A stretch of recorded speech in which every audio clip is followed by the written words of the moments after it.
Hello everyone, Ghosh লাইফস্টাইলে তোমাদের সবাইকে স্বাগত।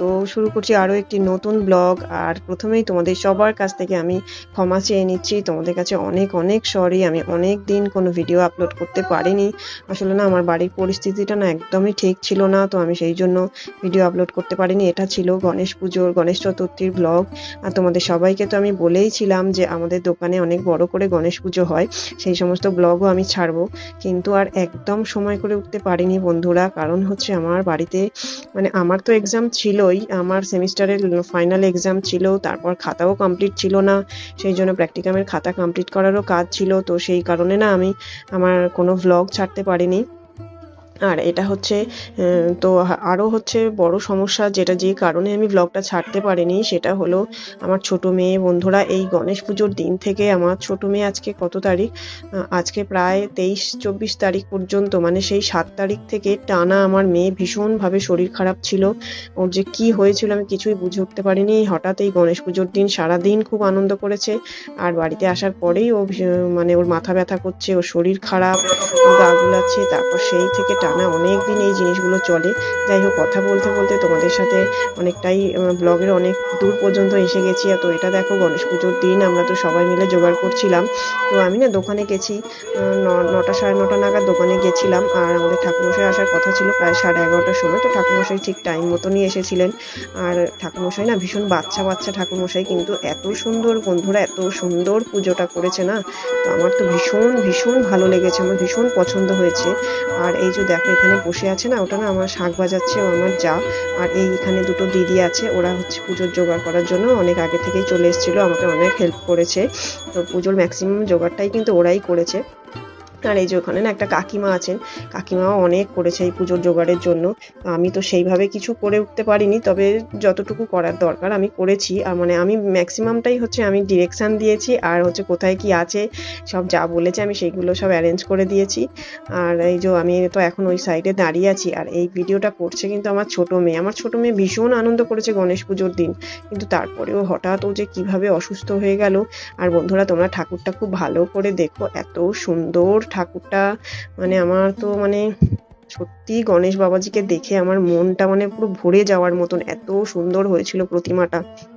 তো আমরা না বন্ধুরা, আমাদের এই ঠাকুরটাও গড়িয়ার কোনো একটা জায়গা থেকে নিয়ে এসছে, অর্ডার দিয়ে বানিয়ে নিয়ে এসছে। তো আমার তো ভীষণ পছন্দ হয়েছে। আর হচ্ছে আমার হাজব্যান্ডের তো ভীষণ পছন্দ হয়েছে। ও এই পুরো গণেশ পুজোটা ভীষণ মন দিয়ে খুব ভালো করে, ভীষণ ও আধ্যাত্মিক মানুষ আর কি। ও ঠাকুর দেবতায় ভীষণ বিশ্বাস করে, ও ভীষণভাবে ট্রাস্ট করে। ও ভাবে আমি এই গণেশ পুজোটা করে আমি অনেক উপকার পেয়েছি, ও আমাকে সবসময় বোঝায়। তো দেখো বন্ধুরা, আমরা এখন বসে আছি গণেশ পুজোর দিন। এই এখন প্রায় বোধহয় 12:30 একটা মতো বাজে। আর আমাদের কিন্তু ঠাকুরমশাই অনেক সময় নিয়ে পুজোটা করেছিলেন। আর হচ্ছে তোমার সবাই আমরা বসেছিলাম আমরা ওখানে। আর এই গণেশ পুজোর দিনও কিন্তু না বন্ধুরা, আমাকে আবার একটু কলেজে যেতে হয়েছিল। কারণ হচ্ছে না, আমার তো ওই দিন আমাদের যেহেতু গণেশ পুজোটা ছিল 7 তারিখ, আর আমার তো এক্সাম, আমাদের বিএড এর 4th সেমিস্টারের এক্সাম ছিল 10 তারিখ থেকে। তো আমাদের না অ্যাডমিট নেওয়ার জন্য ডেকেছিলেন কলেজ থেকে। তো আমাকে আবার এই পুজোর কাজ ছেড়ে আবার আমাকে কিন্তু কলেজেও পৌঁছাতে হয়েছিল। আর এই যে দেখো, এখানে বসে আছে আমার হাজবেন্ডের বন্ধুর বউ, এই দুটো। আর ওটা হচ্ছে একটা কাকিমা। ওরা অনেকক্ষণ ছিল, অনেক রকমভাবে সাহায্য করেছে, পুজোর সমস্ত জোগাড় করেছে। আর আমি তো সব রকমভাবে নিয়ম কানুন আমি জানি, আমি আমার মতো করে করি, কিন্তু আবার কাকিমা অনেক কিছু আমাকে গাইড করে দিয়েছেন যে এটা এইভাবে করতে নেই, এটা এইভাবে করো। আসলে না বন্ধুরা, বাড়িতে একজন বড় থাকা যে কি ভীষণ দরকার। তো আমি না গণেশ পুজো করতে গিয়ে, গণেশ পুজো কেন, যে কোনো কাজে আমি ধরো প্রতিটা পদক্ষেপেই কিন্তু আমি এই জিনিসটা বুঝতে পারি। তো সেই জন্য কি করব, কিন্তু কিছু তো করার নেই। আমার তো আর বাড়ির বড় বলতে আমার সেরকমভাবে কেউ নেই, মা তো অনেকদিন আগেই চলে গেছেন। আর হচ্ছে পাশেই ছিলেন মাসিমণিও তো চলে গেছেন। যতদিন মাসুমণি ছিল আমি প্রত্যেকটা কাজে আমি মাসুমণির থেকে জিজ্ঞেস করে নিয়ে কিভাবে করব। আমি একটা ডিসিশনও নিজে নিতাম না, পুরোটাই আমি মাসুমণিকে জিজ্ঞেস করে করতাম। কিন্তু এখন তো সেই সুযোগটা আর নেই। তো যতটুকু জানি সবার থেকে জিজ্ঞেস করেই করার চেষ্টা করি, আর ঠাকুরের কাছে ক্ষমা চেয়ে নিই যদি ভুল ত্রুটি কিছু হয়। তো গণেশ পুজোর দিন সারাদিন আমরা তো ভীষণভাবে আনন্দ করেছি, আর ভীষণ কষ্টও হয়েছে। আর বন্ধুরা, আমরা তো দুপুরবেলা আমরা পুজোয় ভোগ দিই না। আমাদের গণেশ পুজোর দিন না প্রত্যেকবারেই রাতের সন্ধ্যাবেলা সন্ধ্যারতি যখন হয় তখনই আমরা হচ্ছে পুজোর ভোগটা দেওয়ার চেষ্টা করি। তো আমার না এই জিনিসটা আমার একটু মনটা একটু খুঁতখুত করেছে, যেহেতু আমি তো সন্ধেবেলা পর্যন্ত উপোস করে থাকি না। আমি তো বাড়িতে এসে পুজো শেষ হয়ে যাওয়ার পরে আমরা তো খেয়ে নিই। তো সেই জন্য আমি এবারেই ঠিক করেছিলাম, আমি আমার হাজবেন্ডকেও বলেছি যে সামনের বছর থেকে না যে ভোগটা দেওয়া হয় ওটা আর সন্ধেবেলা দেবো না, ওটা না সন্ধেবেলা, ওটা তার পরিবর্তে দুপুরবেলা দিয়ে দেবো। কেননা যেহেতু আমি আমি তো খেয়ে নিচ্ছি, তারপরে না আমার ওই আমিও কিন্তু এই জিনিসগুলো খুব মানি বন্ধুরা। আমার মনে হয় যে আমি যতটুকু পারবো, আমার মনে হয় সেটুকু নিষ্ঠাভাবে করবো, আর তার থেকে যতটুকু আমি পারবো না সেটা আমি করবো না। কারণ হচ্ছে আমি মানে যেটা মানে মানার আর কি, সেটা পারলাম না অথচ আমি করলাম, মানে সেই জন্য আমার মনে হয় বাড়াবাড়ি আমি করব না, কিন্তু যতটুকু করব আমি নিষ্ঠা করে করবো। আর যেটা পারবো না, আমাকে তো কোনো শাস্ত্র, কোনো ঠাকুর বা কোনো দেবতা আমাকে বলে দেয়নি যে আমাকে করতেই হবে। তো সেই জন্য আমি চেষ্টা করি যতটুকু পারা যায় ততটুকুই করার। বন্ধুরা দেখো, যেহেতু আমার ছোট মেয়ে তো ভিডিওটা করেছে, তো ও একবার কি সব করছে, একবার মোবাইলটা সোজা করছে, একবার মোবাইলটা মানে করছে, ঠাকুরটাকে ঘুরিয়ে দিচ্ছে। তো তোমরা না বন্ধুরা একটু অ্যাডজাস্ট করে কষ্ট করে পুরো ব্লগটা দেখো। আর তোমাদের সাথে তো আমি বলেইছি যে হচ্ছে আমার এই দিন থেকেই আমার মেয়ে অসুস্থ ছিল বলে না আমিও সেই মানে এত দিন হয়ে গেছে আমি ব্লগ ছাড়তে পারছি না, আর মানে আমার মনের ভেতরে একটা কেমন হচ্ছে। তবে বন্ধুরা দেখো, তো সে আস্তে আস্তে না সবাই চলে গেল, যেহেতু পুজোটা আমাদের ঠাকুরমশাই অনেকটা টাইম ধরেই করেছে, মানে প্রায় 11:30 এসছে, তো আমাদের পুজো শেষ হয়েছে প্রায় মানে 3টে 3:30 নাগাদ। তো ততক্ষণ তো আর কেউ কারোর বাড়ি মানে ছেড়ে বসে থাকাটা সম্ভব নয়। আর এটা না বন্ধুরা আমাদের দোকানে, এটা হচ্ছে বাবা বিশ্বকর্মার মূর্তি, আর এটা হচ্ছে সব সময় তো ওরম ভাবে মানে প্রতিষ্ঠিত আর কি মূর্তিটা, ওটা পেতলের মূর্তি। তো আমাদের দোকানে না বিশ্বকর্মা পুজো হয়, কিন্তু গণেশ পুজোর মতন এত বড় করে হয় না। মানে যবে থেকে গণেশ পুজোটা আমার হাজবেন্ড করছে, মানে আমার হাজবেন্ড প্রায় 5-6 বছর গণেশ পুজোটা করছে, কিন্তু তার মাঝখানে আমার যে বছর আমার শ্বশুর মারা গেছিলেন ওই বছর আর হয়নি। তো আমাদের এই দোকানের ভেতরের পজিশনে এটা নিয়ে 3 বছর করছে, ও দোকানের বাইরেটাই করতো। তো আমি তো দোকানের ভেতরে করতে বলেছি, মানে ও ঠাকুরমশাই, আমার ইচ্ছে ছিল বন্ধুরা যে এই গণেশ পুজোটাকে না আমি বাড়িতে নিয়ে চলে আসবো। কারণ আমার না ভীষণ খারাপ লাগে যে আমি সেইভাবে লোকজন নিমন্ত্রণ করতে পারি না, বা আমার পাড়ায় না আমি একটুও প্রসাদ দিতে পারি না। কারণ হচ্ছে ওটা আমাদের দোকানটা তো একদম রাস্তার গায়ে ওপেন বন্ধুরা, যতটাই বেশি করে প্রসাদ করা হোক না কেন, কিন্তু একটুও আর বাড়িতে আসে না যে আমি আমার বাড়ির পাড়ার লোকজনকে একটুও দেব। কারণ ওখানে তো রাস্তার দিকে তো যাতায়াতের পথে না মা সবাই আসে যায়, তো তো সেখানে সবাইকেই প্রসাদটা ওখানেই মানে দিয়ে দেওয়া হয়, ওই পাড়ার মধ্যেই দিয়ে দেওয়া হয়। আমাদের পাড়ার লোক বা আমার বাড়ির আশেপাশে না আমি আর প্রসাদটা নিয়ে আসতে পারি না, মানে যতটাই প্রসাদটা করি না কেন প্রসাদটা ওখানেই শেষ হয়ে যায়। আমার না খুব খারাপ লাগে যে সবাই দেখে যে এত বড় করে পুজো করে অথচ একটুও প্রসাদ পাই না। তো সেই জন্য আমি আমার হাজবেন্ডকে বলেছিলাম যে তুমি না একটা কাজ করো, মানে গণেশ পুজোটা না আমি আমার বাড়িতে করতে চাই। আরো একটা কথা বন্ধুরা, যেহেতু দূরে, তো মানে ওর তো দোকানটা আমাদের বাড়ি থেকে একটু ডিস্টেন্সে, আর ওখানে দোকানে তো সবসময় ছেলেরা কাজ করে, আমার হাজবেন্ডও চায় না, আমি কিন্তু কোনোদিনও দোকানে যাই না, আর ও চায় না যে আমরা হচ্ছে দোকানে যাই। তো সেই কারণে না আমার হাজবেন্ড করে কি যে বলে যে তুমি মানে সব নিয়ম না, মানে আগের দিনে গিয়ে যে ঠাকুরের কাছে একটু আলপনা দিয়ে আসা, বা হচ্ছে ঠাকুরের যে শ্রী বানানো, সেই জিনিসগুলো না আর হয় না বলতে, তারপর সন্ধ্যাবেলা যখন ঠাকুরের মূর্তি আসে তখন যে একটু বরণ করে ঢোকানো, মানে অনেক কিছু এত দূর থেকে সম্ভব হয় না। তো সেই জন্য না আমি ওকে বলেছিলাম যে এখন না বন্ধুরা অঞ্জলি হচ্ছিল, তো আমরা না দেখো সবাই মিলে অঞ্জলি দিচ্ছিলাম। আর ওখানে যে সাদা মাথাওয়ালা যে ভদ্রলোক বসে আছেন, ওটা কিন্তু আমার হাজবেন্ডের জেঠু, মেজো জেঠু আর কি। আর তো বাইরে একজন বসে আছেন, উনি হচ্ছে সেজো জেঠু। আর আমার শ্বশুর মশাই না ছিলেন একদম আমার সেজো জেঠুর মতো, মানে আমি ওই জন্য বলেছিলাম যে সেজো জেঠু যদি আমাদের পুজোর টাইমে গিয়ে বসে থাকেন না, আমি ভাববো যে বাবাই বসে আছে। আর সত্যি বন্ধুরা, যখন গণেশ পুজোর দিন আমি আমার শ্বশুর মশাই আর আমার বাবাকে আমি ভীষণ ভাবে মিস করেছি, আর আমার মাসিমণি। কারণ এই 3জন মানুষ না বন্ধুরা আমাদের মানে আমার হাজবেন্ড যদি কিছু করে না, এতটুকু কিছু করলেও ভীষণ খুশি হতো, আর ভীষণ আন্তরিক ভাবে সকাল থেকে একদম ওখানে থাকা, মানে যখনই ডাকতাম যেতাম, আসতো।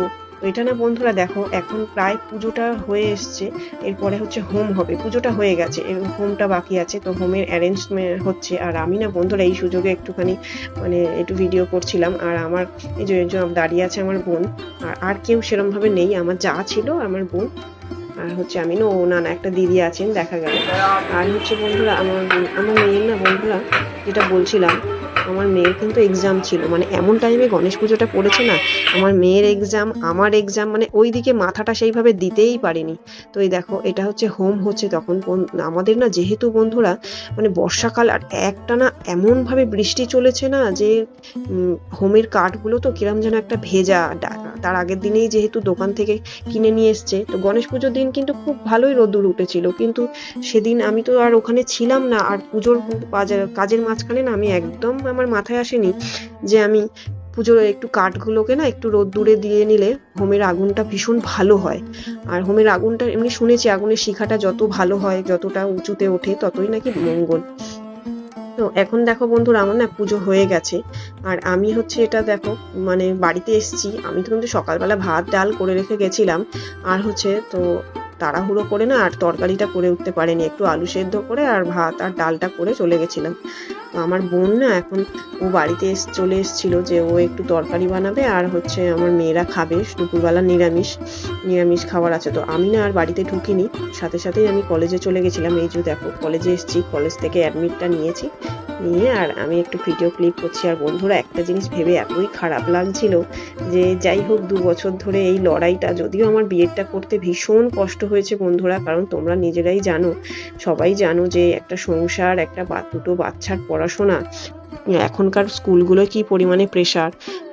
তবুও কিন্তু আমি অনেক চেষ্টা করেছি, আর অনেকটা যুদ্ধ করেই কিন্তু আমাকে বিয়েটা কমপ্লিট করতে হয়েছে, কারণ এমন একটা পরিস্থিতি এখন চলছে না বন্ধুরা। তো এটা না সন্ধেবেলার ভিডিও দেখো। এখন না আমি ঠাকুরের জন্য ভোগ রান্না করছিলাম, আর যেহেতু আমরা তো ঘোষ, আমরা ব্রাহ্মণ নয়, তো আমি শুনেছি চালের ভোগ ব্রাহ্মণ ছাড়া দেওয়া যায় না। তো আমি না ওই জন্য ময়দার মানে লুচি করছিলাম, লুচি একটু সুজি আর 5 রকম ভাজা। তো বন্ধুরা অনেকেই না নিজেদের রান্নাঘরে ঠাকুরের ভোগ রান্না করে, কিন্তু আমি না সেটা পারি না, কারণ আমার মন না ওটাতে সায় দেয় না। আমি না আগেই বলেছি যে আমি বন্ধুরা যতটুকু মনে করি, যতটুকু আমি পারবো ততটুকুই করব, তার বেশি কিন্তু আমি করব না। যেটা আমি পারবো না সেটা আমি ছেড়ে দেবো। আমি ওই রান্নাঘরের জিনিস বা এঁটো কাটা ওই সব মানবো না। ফ্রিজের জিনিসও আমি বন্ধুরা, আমি আজও পর্যন্ত আমি কখনো ফ্রিজের কোনো জিনিস ঠাকুরকে দিই না। সে এমনকি সবজি হোক বা দুধের প্যাকেট আমি ফ্রিজে রেখে ঠাকুরকে দিই না, কারণ ফ্রিজে মাছ মাংস থাকে, আমি এগুলো ভীষণভাবে মানি। তো সেই জন্য না বন্ধুরা, আমার হাজবেন্ড হচ্ছে একটা মন্দিরে রান্না হয়, যেহেতু সেখানে তো মানে ঠাকুরের ভোগ রান্না হয়, তো সেখানে মন্দিরে রান্না হতো। তো ওর একটা বন্ধুর বাড়িতে আর কি, সেখান থেকে ও ওভেনটা এনে দিয়েছিল, ওভেন আর সিলিন্ডার, ও গঙ্গার জল ছিটিয়ে তারপরে কিন্তু আমি ওখানে ভোগটা রান্না করেছি। আর এটা দেখো বন্ধুরা, ওই দিন সন্ধ্যাবেলা না আমার হাজবেন্ড একটু পার্সেলের ব্যবস্থা করেছিল, পোলাও আর আলুর দম। তো ওগুলো তো ওর নিমন্ত্রিত বন্ধু আর নিমন্ত্রিত ব্যক্তিদের জন্য। আর এখানে না আমার হাজবেন্ডের ইচ্ছে ছিল যে আমরা সবাই মিলে একটু প্রসাদ বিতরণ করব, মানে একটা ওই থার্মোকলের যে বাটিগুলো হয় না বন্ধুরা, ওই বাটিতে 1 বাটি করে ভোগ আর একটু 2 পিস করে আলুর দম। তো বন্ধুরা আমার হাজবেন্ড তো ও এত তাড়াহুড়ো করেছে যে আমরা তো পুজো শুরু হতেই আমার পুজো শেষ হয়েছে 9টার সময়। যেহেতু ঠাকুরমশাই খুব মন দিয়ে ভালোভাবে পুজোটা করেছেন, তো আমাদের আর সেই ভোগ বিতরণটাই আর করা হয়নি, ওর বন্ধুরাই করে দিয়েছে। তো 2 ঘন্টার মধ্যে না যা ও ভোগ রেখেছিল, 2টো ডেক আর একটা ডেক আলুর দম, 2 ঘন্টার মধ্যেই পুরো শেষ, কারণ রাস্তার মধ্যে এত ভিড় হয়ে গেছে, তখন ওখান থেকে পাস হচ্ছিল না কিছুই। তো অনেক লাইন অনেক দূর পর্যন্ত চলে গিয়েছিল। তো ঠিক আছে, তো ভোগ তো বিতরণ করা হয়ে গেছে, আমরা আর দিতে পারলাম না। ওইভাবেই তারপর আমরা বাড়ি চলে আসি। আর এটা হচ্ছে পরের দিন সকালের ভ্লগ। তো বন্ধুরা দেখো আমার না পরের দিন সকালবেলা ওই কাকিমাও এসেছিলেন, আর আমি না আর পারছিলাম না, ভীষণ শরীরটা খারাপ লাগছিল বলে না আর শাড়িটা পরিনি। একটা যাই হোক, আর তোমাদের তো বলেইছি এই গণেশ পুজোর দিন থেকেই না আমার মেয়ে ভীষণ শরীর খারাপ ছিল। কি যে হয়েছিল না বন্ধুরা, আমি একদমই বুঝতে পারছিলাম না। মানে ও এত ভয় পেয়েছে, এই যে আমার এখন বাবা চলে যাচ্ছেন, সুতো কাটা হচ্ছে, তো এই টাইমটা ভীষণ দুঃখজনক একটা ব্যাপার। মানে বিসর্জনটা সত্যিই মেনে নেওয়া যায় না। যদিও আমাদের আজকে ঠাকুরটা ভাসানো হয়নি, কিন্তু তাও এই যে সুতো কাটা হয়ে গেল মানেই তো ঠাকুর চলে যাওয়া। আমার না যদি জায়গা থাকতো সত্যি বন্ধুরা, আমি এই মূর্তি বিসর্জন দিতাম না, কারণ এত সুন্দর বাবার মানে ঠাকুরটা বানিয়েছিল না, তো ভীষণ ভালো লেগেছিল আমার। এই যে ঘরটা নাড়িয়ে দেওয়া হচ্ছে, আর আমি না বন্ধুরা গোপাল নিয়ে চলে গেছিলাম ওই যে ঠাকুরমশাইয়ের হাতের কাছে। দেখো আমার গোপালও কিন্তু দোকানে গিয়েছিল, ও কিন্তু গণেশের কাছে ছিল রাত্রির বেলা, সারাদিন ওখানে পুজো পেয়েছে। তো বন্ধুরা আমি একটা জিনিস খেয়াল করেছি, আমার গোপালকে দোকানে নিয়ে যাবার পরে না ও এতটাই আনন্দ, মানে ওর মুখ থেকে যেন একটা অন্যরকম জ্যোতি, যেটা আমি বাড়িতে কোনোদিন গোপালের মধ্যে দেখতে পাই না। একটুও বাড়িয়ে বলছি না, একটুও না। তো যাই হোক, আর তোমাদের সবার কাছে রিকোয়েস্ট করবো বন্ধুরা, আমার এই ভিডিওটা স্কিপ না করে সবাই যারা পুরোটা দেখেছো তাদেরকে অনেক ধন্যবাদ। আমার ব্লগটা প্রায় শেষের দিকে, আমার সাথে থেকো, আমার পাশে থেকো, আর অবশ্যই আমার চ্যানেলটা সাবস্ক্রাইব করো। তো বন্ধুরা এটা দেখো, এটা ভাসান যাওয়ার সময় আমাদের দোকানের সামনেই আমার ঠাকুরকে বরণ করতে গেছিলাম ওই দিন সন্ধ্যাবেলা। ওই কাকিমা, আমার যা আর আমি, তো আমরা 3 জনে মিলে ঠাকুরকে বরণ করেছি। কিন্তু পরের দিন আমার এক্সাম ছিল, তো সেই জন্য না আমাদের আরো একটা ক্লাবের ঠাকুর প্রত্যেক বছর আমরা বরণ করি, কিন্তু আমি আর সময় পাইনি। আমি গেছিলাম, কাকিমা আমাকে বলছিল যে তুমি আগে করো যেহেতু তোমার বাড়ির ঠাকুর, কিন্তু আমি বললাম যে না কাকিমা, আপনি তো বয়সে বড়, আপনিই করুন। তারপর কাকিমা করলো। কাকিমার নিয়ম টিয়মগুলো একটু আলাদা, যেহেতু আমরা বাঙাল আর কাকিমা হচ্ছে ঘটি, তো দুজনের একটু ডিফারেন্স আছে নিয়মের। তবুও আমি কাকিমা যেভাবে করে আমি আর বারণ করি না, বয়সে বড় তো, উনিও ভক্তি ভরে যেটা করে সেটাই থাক, সেটা হচ্ছে হোক। তো আমার হচ্ছে অনেক জিনিস হয়তো মানে মিল হয় না, মানে অনেক সময় হয়তো মনে হয় যে না এটা তো আমাদের নিয়মে নেই, তারপরে ভাবি যাক উনি তো বয়সে বড়, তো ঠিক আছে চলুন। তো বন্ধুরা আমার ব্লগটা না প্রায় শেষের দিকে, তোমাদের সবাইকে বলবো দেখা হবে নেক্সট ব্লগে, তোমরা আমার সাথে থেকো। আর এতদিন যে কেন ব্লগটা ছাড়তে পারিনি সে তো তোমাদের বলেইছি, আমার মেয়ে ভীষণভাবে অসুস্থ ছিল বন্ধুরা। তো কি অসুস্থ ছিল সেটা না হয় নেক্সট ব্লগেই বলবো। তো দেখা হচ্ছে নেক্সট ব্লগে, এখন টাটা। আর তোমরা দেখতে থাকো ব্লগটা। এটা হচ্ছে আমাদের দোকানের সামনে, আর এখন হচ্ছে আমি গণেশ বাবাকে প্রণাম করে মানে কানে কানে একটু বলে দিলাম যে সামনে বছর তুমি আবার এসো বাবা। তবে এই টাইমটা না ভীষণ কষ্ট হয়, খুব খারাপ লাগে।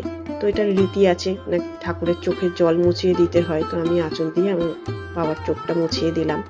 আর এটা না বন্ধুরা আমার দোকানের সামনে, আমার মেয়েও এসছিল, মেয়ের শরীরটা ভীষণ খারাপ ছিল, তাও ওকে নিয়ে এসছি। তো বন্ধুরা মেয়ে না ভীষণভাবে ভয় পাচ্ছিল, কি যে ওর হয়েছে না আমি বুঝে উঠতে পারছিলাম না। তো তোমাদেরকেও বলবো নেক্সট ব্লগে, আজকে আর হবে না, ব্লগটা তো শেষের দিকে তোমাদের তো বলেইছি। তো দেখা যাচ্ছে নেক্সট ব্লগে, টাটা বাই। তোমরা সবাই ভালো থেকো, সুস্থ থেকো, যে যেখান থেকে দেখছো সবাইকে অনেক ধন্যবাদ।